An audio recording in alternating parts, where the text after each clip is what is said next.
Aurten bigarren aldiz antolatu ditugu barrutin batzarrak, eta honen helburu nagusia da udalak bere proiektuak herritarrei azaltzea, aldi berean barruti bakoitzean dauden zehaztasunak eta jaso eta azaldu, eta gero herritarrengandik ahalik eta gauza gehien jaso, iradokizunak, kexak, ekarpenak, horrelakoak behintzat jaso, eta gero guk hori nolabait bideratu eta ekintza plan baten bidez hurrengo hilabetetan gauzatu edo behintzat herritarrek plantatzen duten horiei erantzun bat ematea. Hori da azken finean helburu nagusia, eta hortan animatzen dugu jendeari ahalik eta gehien parte hartzea den onurako delako.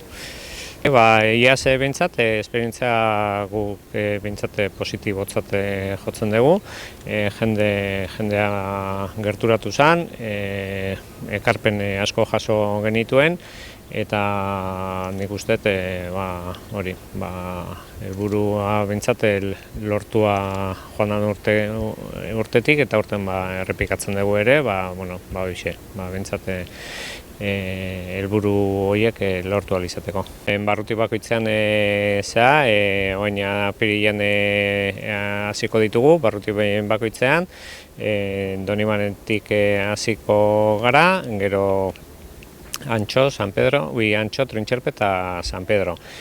Barruti bakoitzean areto desberdinetan egingo ditugu, hemen Donibanen Joanban, San Pedron Ertin, Trintxerpen Alkate Horretzan eta Antxon kulturetxean.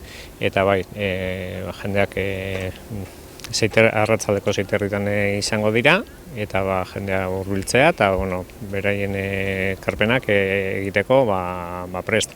Kontuan hartu behar dugu ere, hizkuntza aldetik ere, baliabideak jarriko ditugula ere, bizkuntzetan euskeraz eta gazteleraz gerta dadin ekimena, eta hori jendeak behintzat, alde hortatik problemarik izan ez ditzan. Aurten erabaki dugu 3 bloketan banatzea, alde batetik dago herritarren blokea, gero lurraldea eta gero udala. Herritarren blokean hitz egin duguna pixka bat politika horien inguruan herritarreari egiten diona, eragina dakana, ez?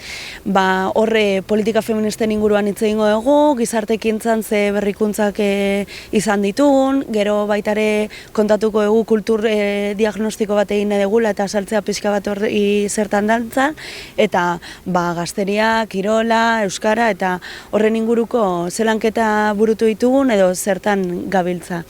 Bestaldetik dago lurraldea, dala gutxi gora bera zerbitzuak eta mantenimendu lanai dagokiona, eta alde batetik bertan hitz egingo dugu nola ez aparkalekuaren inguruan eta portuarekin ze egoera dakagun.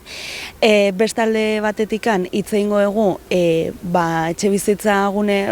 etxebizitzari dagokiona gune tentsionatua izendatu dugula, eta horrek ze suposatzen duen, eta pixka bat herritarrei azaltzea ze aldaketak egongo diran, eta hondakinen kanpainaren inguruan pixka bat hitz egingo dugu, aldaketa batzuk egongo direlako, eta azaltzea baitare herritarreri nola egiten dugun hondakinen jasoketa, ez? San Marcos hor dagola, eta ezagola gure esku, eta baina gauza batzuk aldatzeko izan dugula aukera. Eta azkenik udalari dagokiona kontatu nahi eguna da pixka bat ze prozesu edo ze lanketa egiten ari gara partaidetzatikan herritarrekin hitz egin ahal izateko, kontseilu batzuk martxan jarri direlako, batzuk sortu berri dira, 75+eko kontseilua adibidez, baina beste batzuk zeuden sortuta, baina ez aktibatuta, ez ziren deitzen orain dela denbora luze batean, eta azken urte honetan horiek deitu ditugu, kirola dela edo hirigintzakoa. Eta hori da pixka bat 3 blokeen banaketa. Iaz hartu genitun konpromiso batzuk, herritarrek etxeko lan batzuk jarri zizkiguten, eta horiek batzuk burutu ditugu, eta beste batzuk aztertu ditugu, eta beste batzuk aztertu ondoren ez ditugu egingo. Pixkat hau ulertzeko, karpen guztia jasotzen ditugu akta batean, ez? Eta gero barruko lana egiten da, ez? Teknikariekin biltzen geha, saiatzen geha sistematizatzen jaso ditugun proposamenak, iritziak edo kritikak era dira ere bai klasifikatzen, ez?